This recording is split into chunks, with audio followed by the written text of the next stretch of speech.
At 67 years old, Martha Vance stood on the cracked, oil-stained asphalt of a condemned industrial site, with nothing but a single suitcase and a blue glass vial.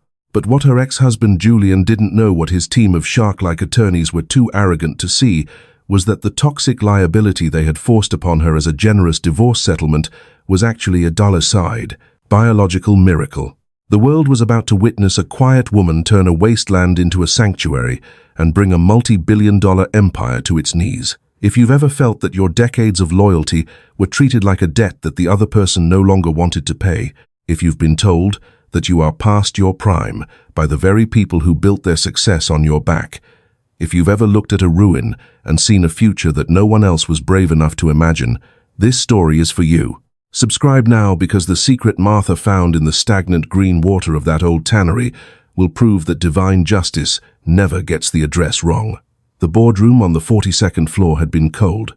Martha remembered the way the air conditioning hummed, a low, persistent sound that seemed to vibrate in her teeth. She had sat at the far end of the polished mahogany table, her hands folded over the small blue-tinted glass vial in her pocket. It was a relic from her father's apothecary shop, a piece of a life she had walked away from 42 years ago. Julian sat across from her, flanked by men in suits that cost more than Martha's first car. He didn't look at her eyes. He looked at his platinum watch. He looked at the glowing screen of his phone. When the lead attorney pushed the papers across the table, he called it a clean break. They called the tannery a legacy asset. They spoke about the environmental cleanup costs as if they were doing her a favor by letting her keep the land. They knew the site was condemned. They knew the soil was saturated with a century of industrial runoff and heavy metals. Julian had smiled then, a tight, practiced expression of artificial concern. He told her he wanted her to have a place that was hers alone. He told her she would be much more comfortable in the quiet of the countryside than in the noise of the city. He was handing her a tombstone and calling it a home. Martha didn't argue. She didn't cry. She simply picked up the heavy fountain pen and signed her name. She thought about the 40 years she had spent managing Julian's chemical ledgers. She thought about the thousands of hours she spent in the windowless basement of Vance Chemicals, ensuring every manifest was perfect. She had been the one who understood the chemistry, while Julian understood the marketing. Now, he was keeping the glass towers and the offshore accounts. He was keeping the estate in the Hamptons and the penthouse in London. Martha was getting 32 acres of poisoned ground and a brick building that was literally falling apart. She felt the weight of the blue vial against her hip. It was empty, but it felt heavy with the memory of what she used to be before she became Julian's wife. The drive to the tannery took 4 hours. The city fell away, replaced by grey highways, and then by narrow, winding roads that smelled of wet pine and old wood. The town of Oakhaven was a skeletal remains of what it had once been. The main street had more boarded windows than open doors. At the very end of a gravel road that the GPS didn't recognize, the tannery appeared. It was a massive, 3-story structure of blackened brick. Vines had climbed the walls like a slow-motion explosion, choking the window frames and pulling at the roofline. The air smelled of stagnant water and something sharp, like vinegar and old iron. The gate was secured with a heavy chain and a rusted padlock. Julian's lawyer had handed her the key in a sterile white envelope. It was a small, ordinary thing that looked too weak to open such a heavy lock. Martha stepped out of her car. Her knees ached from the long drive, a sharp, familiar pinch in the joints that reminded her of the passage of time. She didn't look back at the road. She didn't look at the car that Julian would likely report as stolen by the end of the week. She walked toward the gate. The silence of the woods was absolute. There were no birds here. There were no insects buzzing in the tall, yellowed grass. The land felt held in a long, toxic breath. Martha reached for the lock. Her fingers trembled slightly, not from fear, but from the sudden, overwhelming realization of her own solitude. She was 67 years old. She was alone. She had $48.12 in her purse. The key turned. The sound of the bolt sliding back was like a gunshot in the quiet air. The gate groaned as she pushed it open, a long, mournful sound of metal dragging over stone. She walked into the courtyard. In the center of the yard sat a series of massive, open-air concrete vats. They were filled with thick, emerald green water that didn't ripple, even in the wind.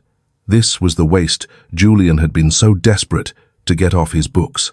He thought he was burying her in a graveyard of his own making. He was wrong. Martha Vance was 67 years old when she realized her life was a series of ghosts. In the summer of 1980, she had been a month away from her doctoral defense. Her research on extremophile bacteria was considered groundbreaking by her professors. Then Julian's father died. The family business was a chaotic mess of leaking drums and unpaid fines. Julian had sat in their tiny apartment and put his head in his hands. He told her he couldn't do it alone. Martha believed him. She boxed up her microscope and her slides that night. She never returned to the university. She spent the next 40 years in the windowless basement of Vance Chemicals. She managed every hazardous waste manifest and every environmental compliance report. She knew the chemical makeup of every gallon of sludge the company produced. While Julian was the face of the industry, Martha was its memory. She worked 12-hour days without a formal salary for 3 decades. She told herself the equity was in the marriage. She sewed the lace onto her own wedding dress to save $500 for the first lab upgrade. She wore that same dress to the company's 10th anniversary gala. Julian bought a new tuxedo every year. Martha never complained about the basement or the smell of sulfur that clung to her hair. The blue glass vial was the only thing she kept from her father's apothecary. He had been a man of science and small miracles. He taught her that everything in nature has a purpose if you look closely enough. She kept the vial in the back of a drawer for 42 years. It was a small, hollow weight that reminded her of the girl who once dreamed of laboratories. The marriage ended on a Tuesday morning in October. There were no raised voices. There was only a man she didn't recognize sitting across a desk. Julian looked younger than he had 5 years ago. His skin was tanned from a weekend in the Caribbean Martha hadn't been invited to. He wore a suit that cost more than their first house. He smiled a small, professional smile. The blue vial was in Martha's pocket. She felt the cool glass against her thumb as the attorney began to speak. She looked at the silver-framed photos on Julian's desk. None of them featured her. They were photos of ribbon cuttings and politicians. They were photos of a life she had built, but never inhabited. Martha thought about the ledgers she had balanced until 2 in the morning. She thought about the thousands of regulatory filings she had signed under penalty of perjury. She was the one who had kept the company legal. Julian was the one who had kept the profits. The attorney reached for a thick folder of papers. He didn't look at Martha. He looked at the clock on the wall. Julian checked his phone. He had a lunch meeting at 1. Martha had $48.12 in her wallet. The blue vial was cold. She sat very still and waited for the world to change. She remembered the way Julian used to ask for her advice on chemical reactions. He would lean over her shoulder in the basement and call her his secret weapon. That was before the company went public. That was before the board of directors decided an elderly wife was a branding liability. Julian had started talking about his new partner, Claire, 2 years ago. He said Claire had a modern perspective on the market. He said the company needed fresh energy to survive the next decade. Martha had continued to file the waste reports. She had continued to ensure that the chemical spills of the 1990s were properly mitigated. She had protected him from the EPA for 40 years. She had been the shield that allowed him to become a titan. Now, the shield was being discarded. The attorney opened the folder. The paper was thick and cream-colored. It smelled of expensive ink and indifference. Julian adjusted his silk tie. He looked at Martha for the first time that morning. His eyes were as clear and empty as the glass vats at the tannery. He told her he wanted her to be taken care of. He told her he was being practical. Martha looked at the blue vial in her mind. She didn't hear the legal jargon. She only heard the sound of 40 years of sacrifice being shredded. She thought about the nights she spent scrubbing chemical stains from his lab coats. She thought about the time she sold her grandmother's pearls to pay the utility bill for the plant. She had given him everything. She had kept nothing for herself but the vial. The attorney began to read the terms. Martha's hands stayed perfectly still in her lap. She was 67 years old. She was about to be a stranger in her own life. The office of Sterling and Associates was located on the 42nd floor of a building that overlooked Central Park. The windows were cleaned every Monday morning. The sunlight hit the glass table in the center of the room and created a sharp, blinding glare. Martha Vance, 67 years old, sat in a chair that cost more than her first laboratory setup. She wore a grey wool coat she had purchased 10 years ago. She kept her hands in her pockets. Her right thumb traced the smooth, cool surface of the blue glass vial. Julian sat across from her. He wore a navy suit and a white shirt with starch so stiff it looked like plastic. He did not look at Martha. He looked at a digital frame on the corner of the mahogany desk. It showed a rotating series of photos. One photo showed Julian on a sailboat with a woman named Claire. They were both laughing. Claire looked to be in her early 30s. In the next photo, they were standing in front of a vineyard. Martha remembered when that frame used to hold a paper photograph of her and Julian on the day they opened their first warehouse. That photo was gone. "We're worried about you, Martha," Julian said. He spoke with a soft, practiced tone of concern. "At your age, you can't be expected to manage the complexities of a global estate. It's just not realistic." He reached for a crystal carafe of water. He poured a glass and placed it on a silver coaster. He didn't offer one to Martha. "We're just being practical," he continued. "This is what's best for everyone involved. We want you to be comfortable, but we have to think about the long-term stability of the company." The lead attorney, a man named Mr. Sterling, opened a thick leather folder. He didn't look at Martha either. He looked at the documents as if they were the only things in the room with any value. He began to read the division of assets. His voice was a flat, rhythmic drone that filled the silent office. The penthouse to Julian, the primary investment accounts to Julian, the controlling interest in Vance Chemicals to Julian, the vacation homes in France and the Caribbean to Julian, while Julian checked a notification on his watch, a flight confirmation for a trip he was taking that afternoon. Martha received what the legal team called the remainder. "You are receiving the Oakhaven property in its entirety," Mr. Sterling said. He slid a single sheet of paper across the glass table. "The deed is clear. The company is even waiving the outstanding environmental maintenance fees as a gesture of goodwill." Julian leaned forward. He put on his glasses. "It's a clean break, Martha. You always said you wanted peace and quiet. The tannery is perfect for that. It's a legacy piece. It's been in the family for a century." He paused to check his phone again. He smiled at a text message. "Besides," Julian said, his voice dropping the mask of concern for a split second, "it's a relief to finally get that toxic tax sinkhole off the corporate books. It was costing us $40,000 a year just in insurance." He realized what he had said and quickly cleared his throat. He looked back at his watch. "What I mean is, it's a fresh start for you," he said. "A place where you can be yourself, without the pressure of the city." Martha looked at the deed. She saw the words "condemned and industrial waste zone" in the fine print at the bottom of the page. Julian had spent 3 years trying to sell that land. No developer would touch it. The EPA had listed it as a Tier 4 hazard. He wasn't giving her a home. He was giving her a liability that would drain her remaining savings in taxes and fines within 2 years. "I'll need my journals from the library," Martha said. Her voice was quiet but steady. "And my father's medical texts." Julian didn't look up from his phone. "Claire has already started redecorating the library, Martha. We didn't want to bother you with the heavy lifting. We've packed 3 boxes for you. They're waiting in the lobby with the security guard." He finally looked at her. He gave her a tight, dismissive smile. "We're not being cruel," he said. "We're being practical. You should have planned better for your retirement, Martha. Living your whole life without a formal salary was your choice." He stood up. The meeting was over. He had a lunch at 1 o'clock at a restaurant where the tasting menu cost $500. Martha sat still. She looked at the digital frame on the desk. It showed Julian and Claire in front of a new sports car. Martha picked up the fountain pen. The barrel was heavy and made of gold. She signed the papers. She didn't look at Julian's face. She didn't look at the attorney. She focused on the feeling of the ink drying on the page. "It's a clean break," Julian repeated. "Just like we agreed." Martha stood up. She pulled her coat tight around her. She felt the blue vial in her pocket. It was the only thing in the world that Julian hadn't been able to take, because he had forgotten it existed. She walked toward the door. The carpet was so thick it swallowed the sound of her footsteps. Julian was already talking to Mr. Sterling about a new acquisition. He didn't say goodbye. The door clicked shut behind her. Martha Vance sat in a corner booth at the Bluebonnet Diner, 30 miles north of the city. The air smelled of old grease and industrial-strength lemon cleaner. She placed her phone on the laminate tabletop. She watched the screen. It stayed black. She touched the home button to wake the device. The lock screen showed the time and the date. There were no notifications. She checked her call history. The last person she had spoken to was Julian's paralegal, confirming the delivery of the deed. She checked her messages. Her social circle had gone silent the moment the divorce filing became public.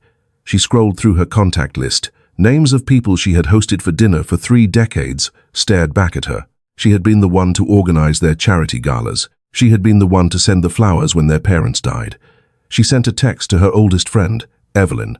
She asked if Evelyn knew of a quiet place to stay for a few days. The 3 dots appeared for a moment, then vanished. No reply came.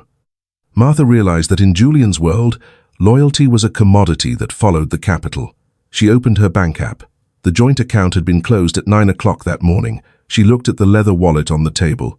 It was a gift from Julian for their 20th anniversary. She opened it and pulled out the physical cash she had withdrawn the night before. She counted the bills slowly. 2 $20 bills, 1 $5 bill, 3 single dollar bills, a dime and 2 pennies. She had exactly $48.12 left in the world. She put the money back into the wallet. The math was simple and devastating. It was not enough for a hotel. It was not enough for a deposit on an apartment. She reached into her coat pocket. Her fingers found the blue glass vial. She pulled it out and set it next to the cold coffee mug. The light from the buzzing fluorescent tube above her caught the glass. It glowed with a deep, electric blue. It was the color of her father's eyes. He had died believing she would be a great scientist. He had died before she gave it all up to manage Julian's shipping manifests. She held the vial up to the light. It was empty. It was a hollow vessel, just like her life had become. She thought about the boxes in the lobby of the law firm. She had left them there. She didn't want the remnants of her life with Julian. She didn't want the half-empty perfume bottles or the sweaters he had bought her to apologize for working late. She wanted the things he had forgotten she possessed. Outside the window, a small dog sat on the wet pavement. He was a terrier mix, with grey fur that looked like steel wool. His left ear had a clean notch in the side. He sat perfectly still, ignoring the cars that pulled in and out of the lot. When Martha looked through the glass, the dog looked back. He didn't whine. He didn't beg for food. He just waited. Martha realized she was holding her breath. She exhaled slowly. The steam from her coffee had long since stopped rising. She had a decision to make. She could drive back to the city and find a shelter. She could sit in a waiting room and explain how she had lost a multi-million-dollar life. She could ask for charity from the people who used to envy her. Or she could drive north. The tannery in Oakhaven was a ruin. The papers called it a toxic hazard. The town was a graveyard of industry. But it was the only place on earth where no one could tell her she didn't belong. It was the only land that bore her name and her name alone. She stood up. She didn't finish the coffee. She walked out into the parking lot. The wind caught her hair and pulled it across her face. The terrier stood up as she approached her car. He walked toward the passenger side and waited. "I don't have any food," Martha said. The dog wagged a short, stubby tail once. Martha opened the door. The dog jumped onto the seat and curled into a ball on the fabric. He smelled of rain and old cedar. He put his head on his paws and watched her. Martha got into the driver's seat. She gripped the steering wheel until her knuckles turned white. Her hands were steady. She looked at the blue vial on the dashboard. She thought about the bacteria she had studied 40 years ago. She thought about things that survived in environments where everything else died. She put the car in gear. The fuel gauge was at half a tank. She turned the car toward the mountains. She didn't look at the GPS. She didn't need a map to find a place that everyone else was trying to forget. She was moving forward. Martha Vance drove into Oakhaven as the sun began to dip behind the jagged ridge of the mountains. The town was a collection of quiet shadows and peeling paint. She passed a general store with a faded blue awning that flapped in the cold wind. A diner called the Copper Kettle sat on the corner with checkered curtains pulled tight. Near the center of town, a white church with a modest steeple stood against the darkening sky. She pulled the car into a gas station with 2 rusted pumps and a sign that hummed with a failing neon light. An older man in a grease-stained jumpsuit stepped out of the small office. He moved slowly, his back curved like a bow. He stopped when he saw Martha's face through the windshield. He didn't ask how much gas she needed. He didn't ask for a credit card. "You're Thomas Vance's daughter," the man said. His voice was like dry leaves skittering across pavement. Martha gripped the steering wheel. She hadn't been to Oakhaven in 40 years. "How could you possibly know that?" The man pointed to the blue glass vial sitting on her dashboard. "Your father carried that same glass in his pocket every day he worked the apothecary. He said it was the color of a clear morning. "I'm Frank. We've been waiting for you, Martha." "Waiting for me?" Martha whispered. "Thomas said you'd come back when the city was done with you," Frank said. He leaned against the pump. "He told us to watch for a woman with the Vance eyes. He said you'd need the gate key to the back office, the one the lawyers don't know about." He reached into his pocket and pulled out a heavy iron key. It was different from the one Julian's lawyers had given her. It was old and covered in a fine layer of oil. Martha took it. Her fingers brushed his calloused skin. He didn't ask for payment for the gas. The road to the tannery was a narrow strip of gravel choked by hemlock trees.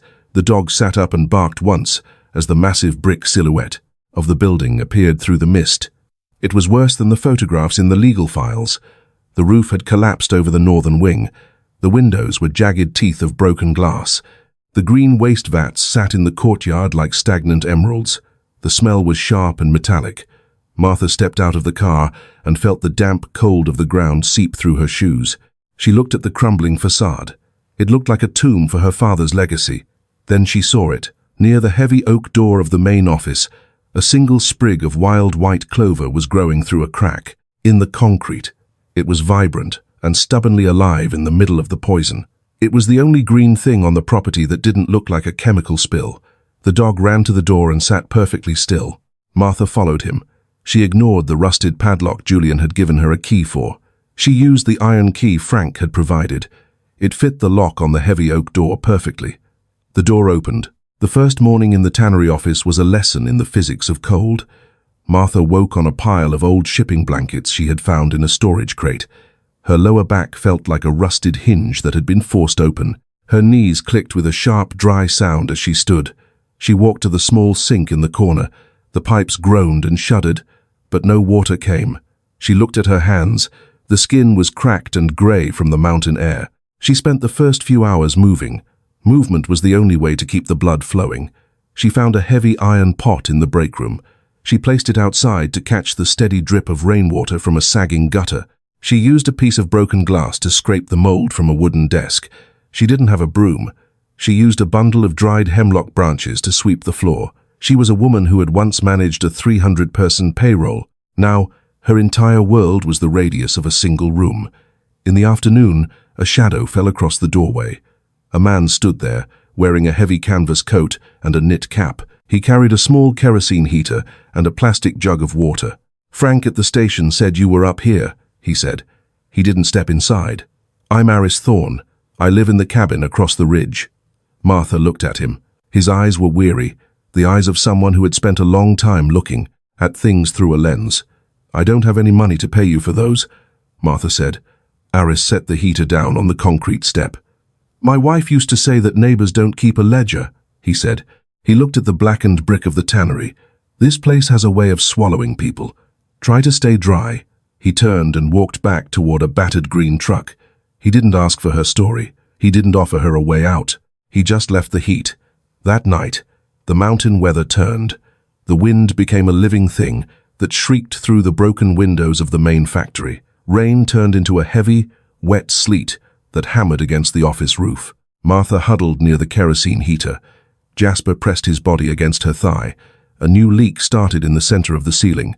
The water hit the floor with a rhythmic, mocking sound. Martha reached for her phone. The battery was at 4%. There were no missed calls. There were no text messages from Julian. There were no messages from the children of the friends she had known for 40 years. She was a ghost in a machine that had been turned off. She thought, "I cannot fix a leaky roof. I am 67 years old and I am sitting in a toxic ruin while the world freezes." The math of her survival felt too large to look at directly. She felt the cold seep through, the blankets, and into her bones. She thought about the penthouse in the city. She thought about the silk sheets and the thermostat that responded to a voice command. She closed her eyes and waited for the feeling of being finished. "This is where it ends," she thought. Then Jasper moved. The dog stood up and walked to the corner of the room. He picked something up in his mouth and brought it to her. He dropped the blue glass vial into her lap. The small object hit her hand with a sharp, cold clink. Martha looked at the glass. Even in the dim light of the heater, the blue was defiant. It was the color of her father's pride. It was the color of the science she had abandoned. She looked at the leaking ceiling. She looked at the dog. She stood up. Her legs shook, but she didn't sit back down. "I'm not dying in this office," she whispered. Her voice sounded strange in the empty building. "I'm not dying because a man decided I was a liability." She grabbed her coat. She went to the corner and found a roll of heavy industrial plastic. She climbed onto a wooden chair with a hammer she had found in a drawer. She nailed the plastic over the leak. The water stopped hitting the floor. The silence that followed was different. It wasn't the silence of a grave. It was the silence of a laboratory before the work begins. She sat back down and held the blue vial tight. She was still here. The morning after the storm brought a strange metallic light to the courtyard. Martha Vance walked toward the concrete waste vats. The green water was still, but the edges of the largest tank had changed. A shimmering violet-colored bloom had appeared overnight. It looked like an oil slick, but it moved against the wind. Martha knelt on the damp concrete. Her knees sent a sharp jolt of pain through her legs. She didn't move. She watched the violet film pulse slowly, a rhythmic expansion and contraction. She reached into her pocket and pulled out the blue glass vial. Her father had always told her that the most powerful things in nature grew in the dark. She dipped the vial into the water. The glass turned a deep, bruised purple as the sample swirled inside. Martha stood up and walked back toward the office. She used the heavy iron key Frank had given her to open the back door. This room was different from the main office. The air here smelled of cedar and old paper. A long wooden workbench ran along the far wall. In the center of the bench sat a heavy black microscope under a canvas shroud. Martha pulled the cover away. Dust motes danced in the single beam of sunlight coming through the high window. She set the blue vial on the bench. Her hands were trembling so much she had to grip the edge of the wood. She found a clean glass slide in a velvet-lined box. She placed a single drop of the purple water on the slide. She leaned over the eyepiece. Her breath caught in her throat. She saw them immediately, small, rod-shaped organisms moving with a frantic, purposeful energy. They weren't dying in the toxic heavy metals of the tannery waste. They were thriving on them. Martha pulled back. She wiped her eyes with the back of her hand. She adjusted the focus and looked again. She had seen these structures once before, 42 years ago. They were the extremophiles she had written her unfinished thesis about. But these were different. They were larger. They were more complex. They had spent a century evolving in a closed environment of chromium and lead. Martha looked at the blue vial sitting next to the microscope. "You were waiting for me," she whispered to the empty room. "You weren't poison at all." She picked up a yellowed ledger from the shelf above the bench. It was her father's handwriting. The last entry was dated 2 days before he died. He had written, "The vats are changing. The earth is healing itself." Martha read the words 3 times. She looked back through the microscope.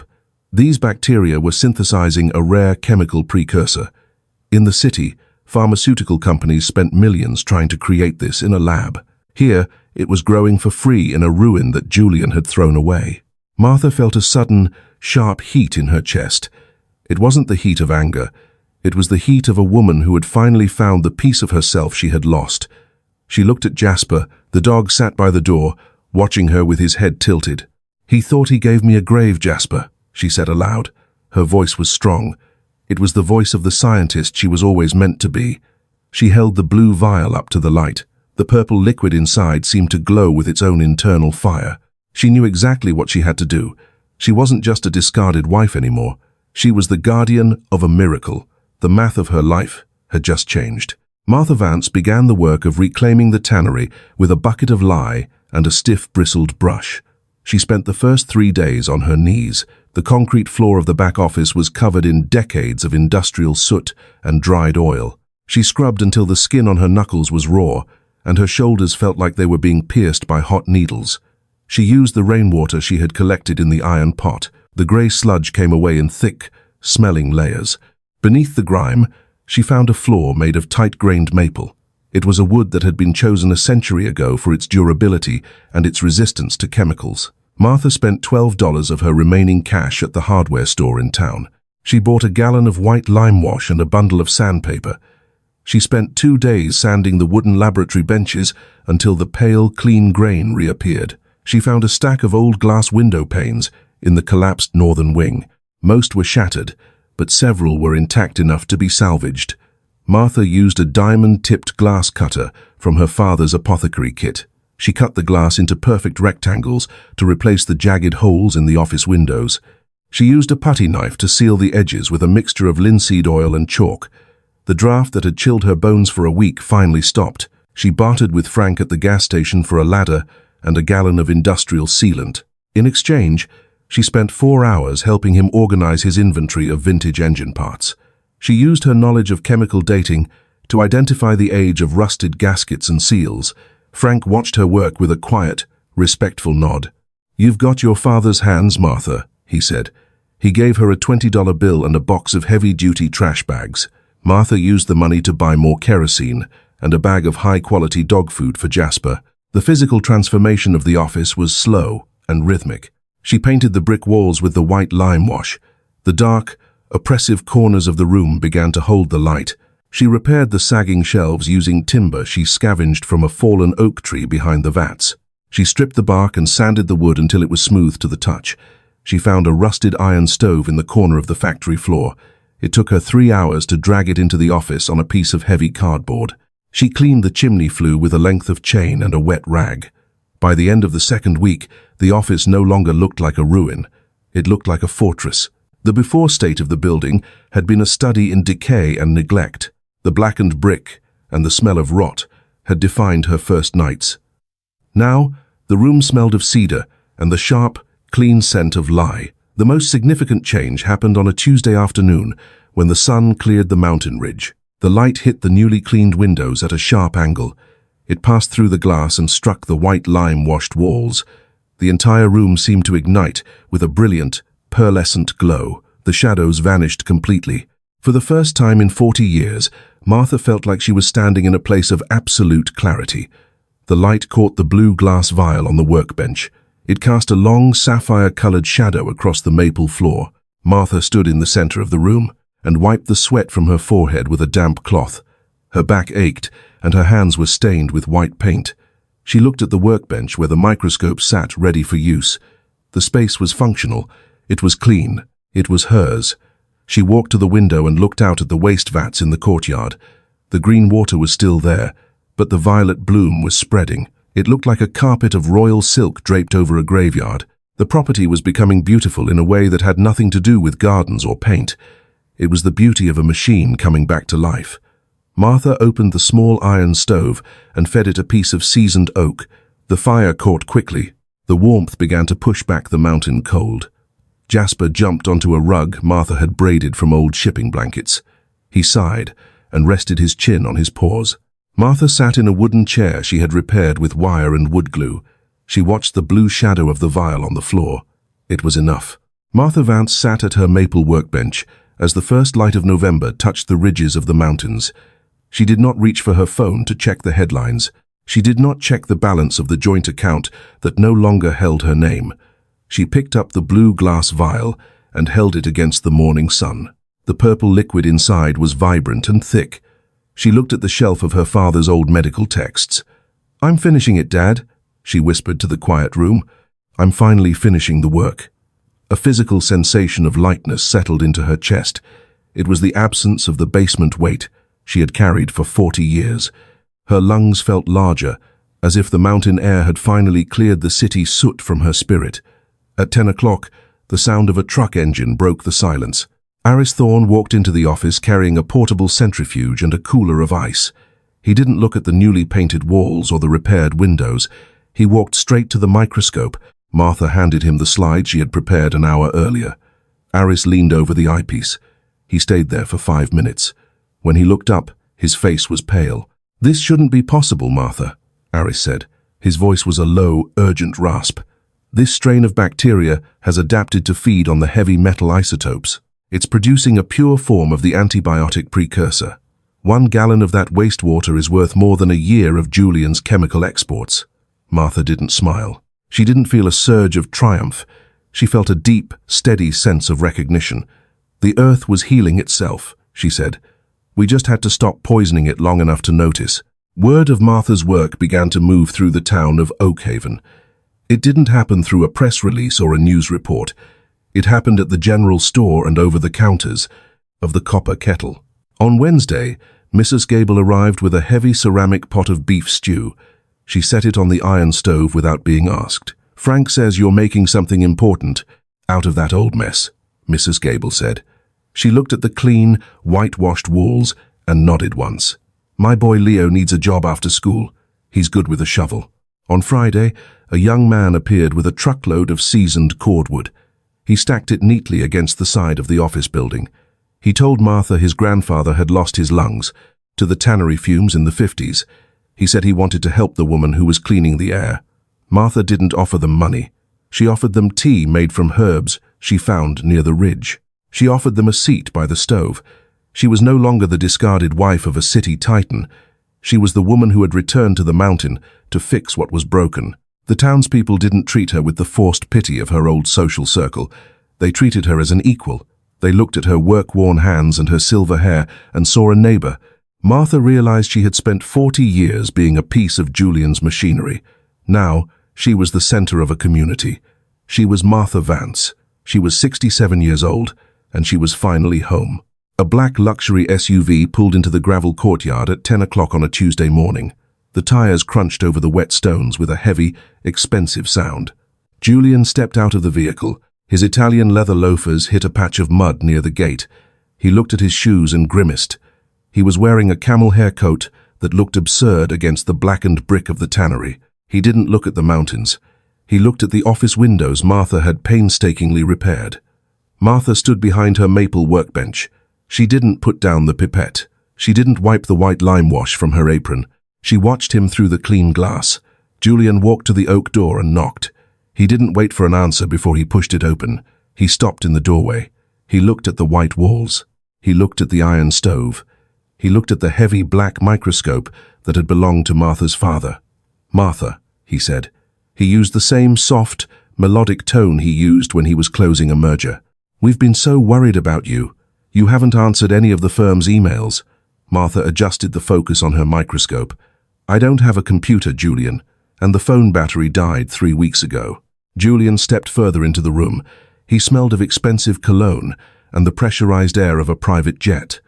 We heard some rumors in the city, he said. He walked toward the workbench, but Jasper stood up and growled.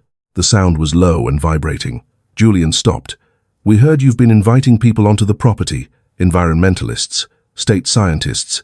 He gave her a tight, fatherly smile. We're just being realistic, Martha. This land is a Tier 4 hazard. You could be facing massive personal fines for unauthorized biological activity. Martha looked at him. Her eyes were as clear and cold as the mountain stream. You didn't drive 4 hours to talk about fines, Julian. Julian sighed.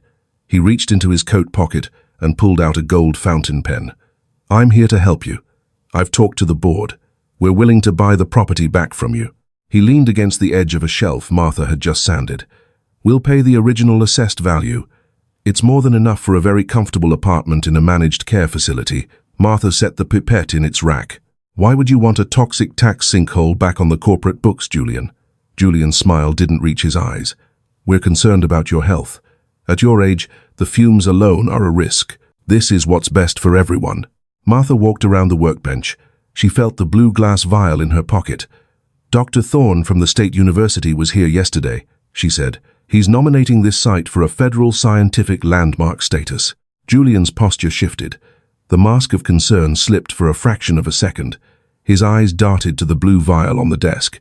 Martha, don't be difficult. That's a legacy property. It belongs in the Vance portfolio, not in some government database. He lowered his voice. We can double the offer. We'll even throw in a monthly stipend for the rest of your life. Just sign the rescission papers and we can all move on. Martha looked at the hand he held out. It was a soft hand. It was a hand that had never scrubbed a concrete floor or repaired a window. You didn't want the land when you thought it was a graveyard, Martha said. You only want it now because you realized the treasure wasn't the brick. It was the life inside the waste. Julian pulled his hand back. You're being emotional, Martha. You're 67 years old. You can't run a pharmaceutical research site. I'm not running a site, Julian, she said. I'm preserving a miracle, and you don't have enough money to buy back the 40 years I gave you for nothing. Julian looked at the whitewashed walls one last time. He looked at the dog. He looked at the woman he had spent 4 decades underestimating. This is a mistake, he said. His voice was thin and sharp. You'll be broke and alone within a year. The taxes on a landmark property are astronomical. I'm not alone, Martha said. She pointed to the window. Frank's green truck was pulling into the courtyard. Behind it was a van from the state university. The community Julian had ignored was arriving to protect the land he had discarded. Julian adjusted his tie. He didn't say goodbye. He walked out the door and didn't look back as his SUV sprayed gravel against the tannery walls. Martha watched the dust settle. She picked up the blue vial. The light through the new windows turned the liquid into a brilliant, defiant purple. She turned back to her work. The door clicked shut behind him. 1 year after the morning she arrived in the freezing rain, Martha Vance stood on the newly reinforced balcony of the tannery's 3rd floor. The brick was still the color of midnight, but the vines had been cleared away. In their place, modern solar arrays angled toward the mountain sun. Below her, the courtyard was no longer a graveyard of toxic waste. A team of graduate students from the state university moved between the concrete vats with sensors and glass beakers. They wore white lab coats that matched the clean, lime-washed walls of the office. The air no longer smelled of rot and vinegar. It smelled of pine needles and the sharp ozone scent of a working laboratory. The green water was gone, replaced by clear, oxygenated pools where the violet bloom pulsed with health. The Oakhaven Research Collective was now the largest employer in the county. Martha had seen to that personally. She had structured the legal deeds so the land could never be sold to a private corporation. The town of Oakhaven was waking up. The general store had a new roof and a fresh coat of paint. The schoolhouse had a new computer lab funded by the first round of patent royalties. Martha walked back inside the building. Her steps were lighter now. The sharp pinch in her knees had faded, replaced by the muscle of a woman who walked her own land every day. She entered the main laboratory. The maple workbench remained the heart of the room. It was now surrounded by stainless steel centrifuges and humming climate control units. Martha reached into her apron pocket. She pulled out the blue glass vial. It was no longer a hollow relic of a life she had abandoned. It was filled with a stabilized sample of the extremophile culture. The deep purple liquid caught the morning light and glowed like a sapphire. She placed the vial in a silver stand in the center of the bench. It was the first thing she looked at every morning. She walked over to the wall where her father's apothecary license hung in a new frame. Next to it was a photograph of the day the federal grant was approved. Martha was standing in the center, flanked by Aris Thorne and Frank. She looked at her father's face in the old sketch. "We finished it, Dad," we whispered. "The earth is healing." She picked up her notebook and began to record the morning's data. She didn't look at the time. She didn't check for messages from the city. She was Martha Vance, and she was exactly where she was meant to be. The world often looks at a woman of 67 and sees a story that has already been written. It looks at a crumbling building and sees a liability to be discarded. It looks at a toxic pond and sees a grave. But value is rarely found in the things that glitter under the artificial lights of a boardroom. True worth is found in the things that endure. It is found in the bacteria that learns to thrive where everything else dies. It is found in the woman who refuses to be defined by the man who tried to erase her. Martha Vance proved that a ruin is just a sanctuary waiting for someone with the courage to see it. She proved that 40 years of sacrifice was not a loss, but a long, quiet preparation for a miracle. She showed us that justice doesn't always arrive with a gavel. Sometimes it arrives with a bucket of lye, a blue glass vial, and a refusal to back down. If Martha's story moved you, if you've ever felt the cold weight of being underestimated by those who should have valued you, this is for you. If you have ever been told you are past your prime or that your best years are behind you, remember the violet bloom in the toxic water. If you've ever felt the sting of a clean break that left you with nothing but your own hands and a forgotten dream, we see you. Leave one word in the comments describing the moment Martha looked through that microscope and saw her father's legacy coming back to life. Because Martha's story proves something that is always true. Your value is not determined by the people who leave you. It is determined by what you build with the pieces they were too blind to keep. Your history is not a weight. It is the fuel for your transformation. Share this with someone who needs to remember that their greatest discovery might be waiting in the very place the world told them to walk away from. Because together, we prove that dreams don't age. At 73 years old, Martha Sullivan stood on her own sidewalk and watched a stranger in a blue jumpsuit change the locks on her front door. But what her son David and the opportunistic landlord didn't know was that a house built on a lie eventually collapses on the person who told it. They thought they were burying a defenseless woman in the cold, but they were actually digging a hole for their own reputations. If you have ever felt the sharp sting of betrayal from someone you raised with your own hands, if you have been treated like a piece of old furniture by those who owe you everything, or if you have stood in the rain realizing your kindness was mistaken for weakness, this story belongs to you. Subscribe now, because the moment Martha reaches into the dust of an abandoned shed is the moment the law finally remembers her name. The morning had started with a heavy fog that clung to the oaks lining the driveway. Martha had lived in this house for 44 years. She knew every creak in the floorboards and the exact way the light hit the kitchen table at 4 in the afternoon. She had been a young wife when she moved in, and she was a widow when the trouble began. Her husband, Frank, had always told her the house was her safety net. He died 12 years ago, leaving her the deed and a small life insurance policy that David had suggested he manage for her. Martha had spent her life making sure David never wanted for anything. She had worked the double shifts at the local textile mill until her lungs felt thick with cotton dust. She had skipped 6 years of dental appointments to ensure his law school books were paid for in cash. When he needed a down payment for his first home, she had sold her grandmother's heirloom engagement ring without telling a soul. She wore a cheap costume jewelry replacement for years, so he wouldn't feel the weight of her sacrifice. She had cooked his favorite pot roast every Sunday for a decade. She had watched his children when they were sick, staying up through the night so he could focus on his career. She never asked for a penny in return for any of it. That was the mistake David counted on. Now, David stood on the porch next to a man named Mr. Sterling. David was 45 years old and wore a suit that cost more than Martha's monthly Social Security check. He didn't look at his mother while the locksmith worked. He was looking at his smartphone, scrolling through a real estate app with a focused expression. Mr. Sterling held a clipboard and tapped a pen against the metal edge. "We're just being realistic, Mom," David said without looking up from the screen. He adjusted his silk tie and cleared his throat. "At your age, you can't manage this much square footage alone." Martha held her old leather purse against her chest.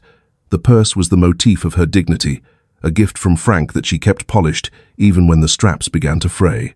Inside was a single silver thimble and $11.42. "David, this is my home," Martha said. Her voice didn't shake, but it was thin, like paper held up to a flame. Mr. Sterling stepped forward and offered a tight, professional smile that didn't reach his eyes. "The paperwork is quite clear, Mrs. Sullivan," he said. "The sale was finalized 30 days ago. David sold it to me with full power of attorney." Martha looked at her son. David finally looked up, but his eyes were as cold as the morning fog. He reached into his pocket and pulled out a small plastic bag. He held it out to her. "I packed your blood pressure medication," he said. He dropped the bag into her open purse. "We're not being cruel. We're being practical. The car is already loaded with your clothes." He gestured to her old Buick, parked at the curb. The back seat was piled high with garbage bags filled with her life. He hadn't even used boxes. He had treated her belongings like something meant for the curb on a Tuesday morning. Martha looked at the locksmith. The man avoided her eyes. The metal click of the new deadbolt echoed across the quiet street. It was a final, mechanical sound. The mansion to the landlord, the garden to the landlord, the 4 decades of memories to the landlord. While they exchanged professional nods and discussed the upcoming renovation, Martha received what David called a clean break. He handed her a single brass key to a property she hadn't visited in 20 years. It was a stone tool shed on the edge of the county line. "It's a roof over your head," David said, "and it's what you always said you wanted, peace and quiet." He turned and walked toward his own car without a hug or a backward glance. The landlord followed him, already talking about tearing out the rose bushes Martha had planted the year David was born. Martha stood alone on the sidewalk. The locksmith packed his tools and drove away. She was 73 years old with $11.42 in her purse. She didn't cry.